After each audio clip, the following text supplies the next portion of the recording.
Hey guys, this is Coop from Garage Gym Reviews. We're here in our interim garage gym until we finalize the new garage gym. So we're doing a review today on a treadmill that we've gotten tons of questions on, and it's largely due to one thing: price. I don't know why I hit that. That has nothing to do with price. But this treadmill is a non-motorized treadmill. It's the cheapest that's out there. It's $2,000 shipped to your door from Walmart, Best Buy, or Tru Grit. This is the Tru Grit self-proclaimed Grit Runner. Tru Grit Grit Runner, not Tru Grit Runner, Tru Grit Grit Runner. It's a non-motorized treadmill, very similar to what we see through Assault AirRunner, as well as TrueForm, with obviously some things taken away. I've been using it for about 4 months, 3 months. I've got a good idea on how it works, the different parts of it, and what I think about it. So I'm gonna tell you whether you should spend your hard-earned money, even if it's $2,000. Like, that's an expensive piece of equipment for your garage gym or not. Let's do it.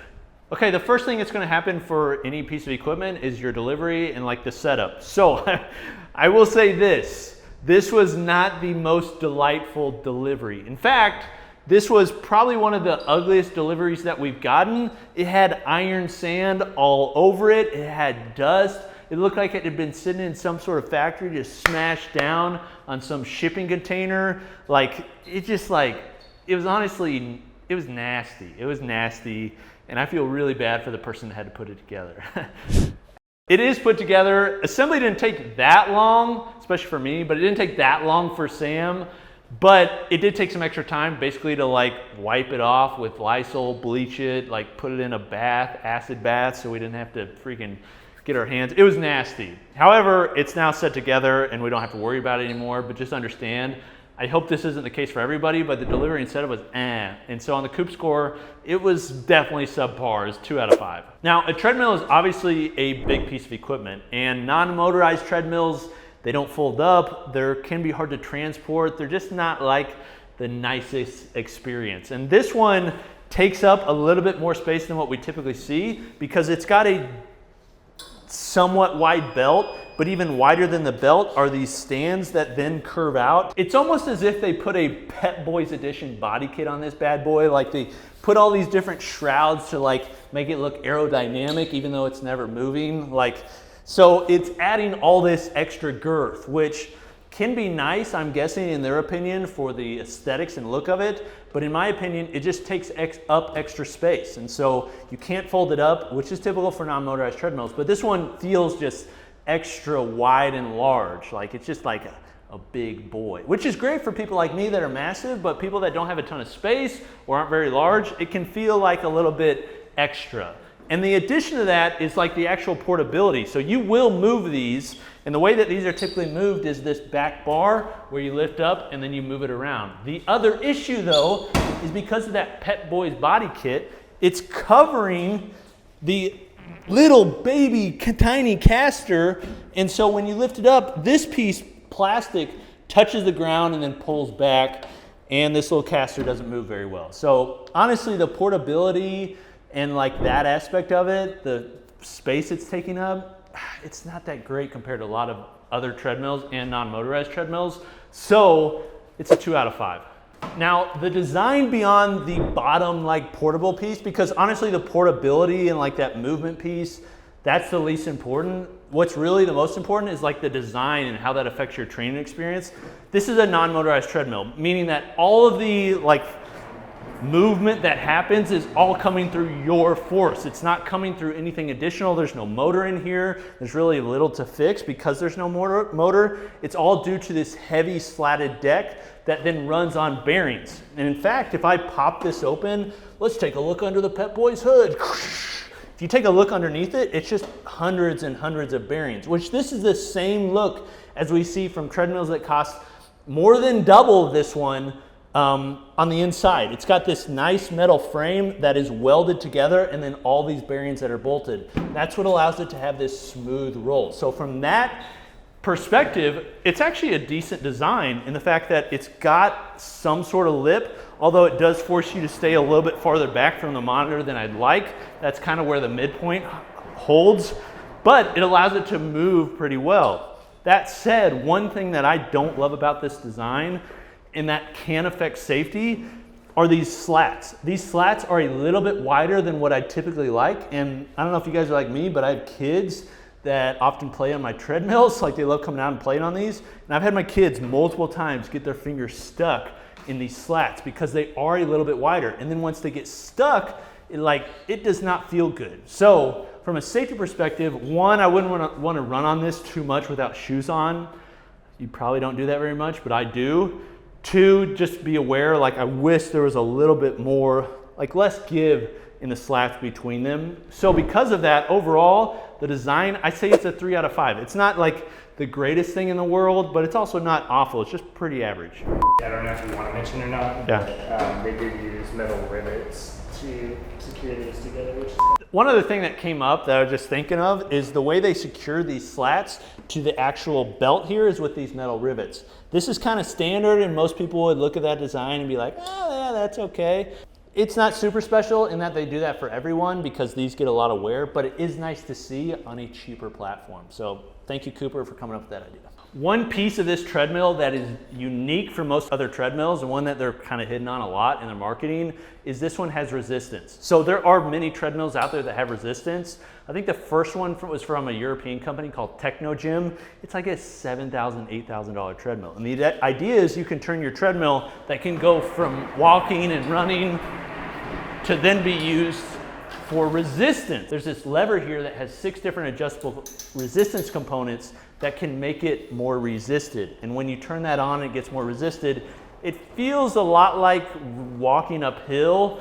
You can get down and push against it. It's not incredible. We've got another one from a company called Zebix that makes one like this that has the resistance, and it definitely provides more resistance, but it's a cool feature to have, except for the fact that it adds complexity and therefore adds something that could break. And if it wasn't an issue in breaking, probably wouldn't talk about it, but we've had it happen multiple times where the little, there's basically a cable that runs all the way down through here, and that's the way it's adjusted. Multiple times it's popped off because it's not on there permanently. So the ability to have a resistance, it's kind of cool. Personally, I think it's somewhat gimmicky. I don't think people will use it a ton. I think most people will use just this, use it for running, but it is nice to have it every once in a while, and it is a nice feature they added. Regarding other conveniences, they obviously have handles. The handles feel pretty wide to me, and this feels pretty far away from me due to the midpoint of the runner. I wish it was farther back.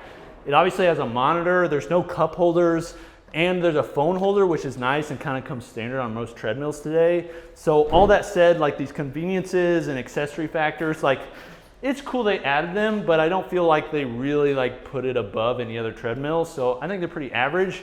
So I'd give it a 3 out of 5. Nearly every piece of conditioning equipment today is getting more and more tech enabled. This one is a little bit archaic, it's a little bit older. So this monitor is, it's just okay. There's 3 buttons: reset, mode, and set. There's no way to connect it to a heart rate monitor. There's obviously no big screen with follow along workouts like we see with iFit or Peloton. It just kind of is here. It's nice that it adds something to it. I'm not sure exactly how accurate the speed and everything like that is.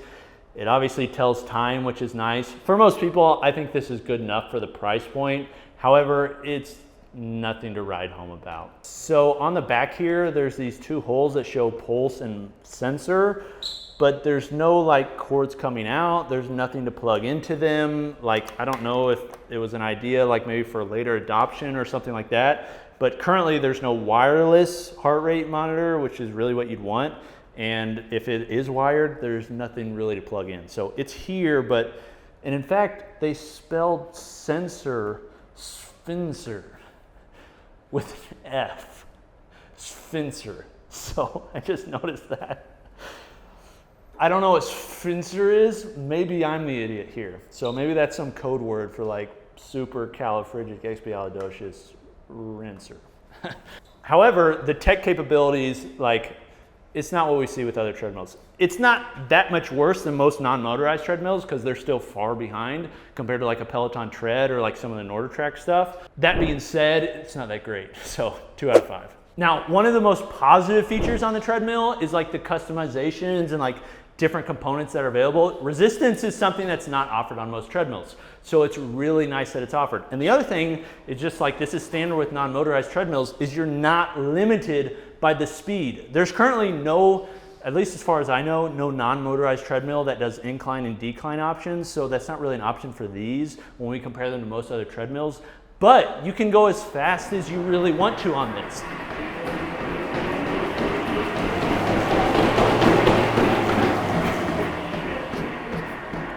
But one thing to realize, as you can see, is it gets pretty loud. Compared to most non-motorized treadmills, when you're going that speed, it's not nearly that loud. Now,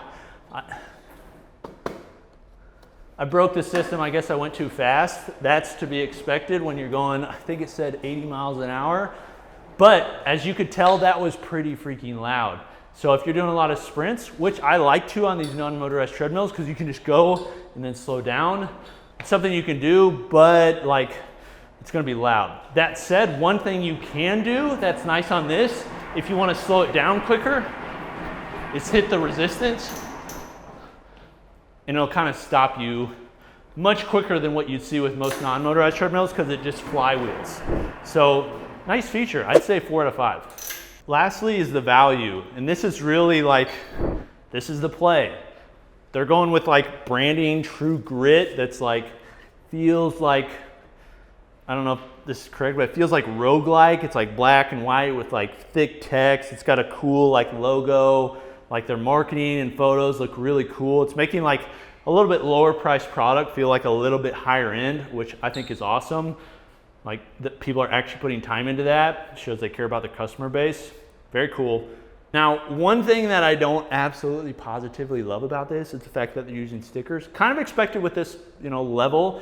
However, like this, they're not even really on there. It's just kind of like I don't think this is a feature. They're sticking off. So get rid of the freaking stickers.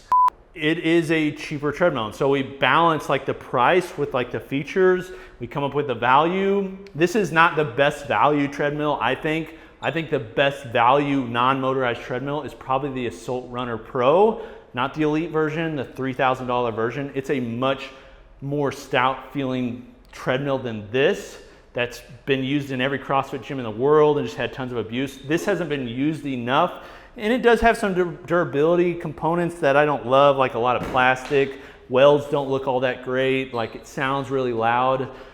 However, I would say that this, like from a value standpoint, is a 4 out of 5. It's better than average because the price is so low. It's the cheapest non-motorized treadmill, so if you want to add a non-motorized treadmill to your gym, this is the bottom of the barrel. This is the cheapest you can get. But for most people, in my opinion, I would suggest the Assault Runner Pro. I don't think this is bad if you get this like for walking or like running. I think it's gonna work.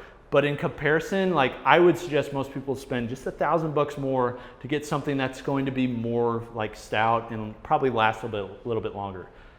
With that said, I like it. I think the price is good. I mean, the price is great at $2 grand. The componentry is okay.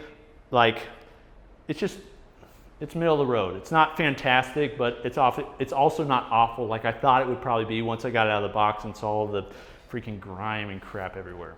So there's some other components that we talk about over on the website. If you'd like to read a full breakdown, we'll put a link below the like button that you can check out the full review and see all the parts of the Coop score. But in total, summation, it's a 3.18 out of 5. So every part, including warranty, customer service, all that stuff, which by the way, this belt has the same lifetime warranty that the Assault Runner Pro does. That is literally double the cost. The frame's only a year, but the belt's a lifetime. And really that's because these belts should never break. But it's cool that they offer it. So if you like this, you can check out the top right. We'll put a card up there so you can click it and see with the best price. I think we'll probably link it to Walmart because they seem to have the best price right now. But this is Coop from Garage Gym Reviews. We'll see you next time. Peace.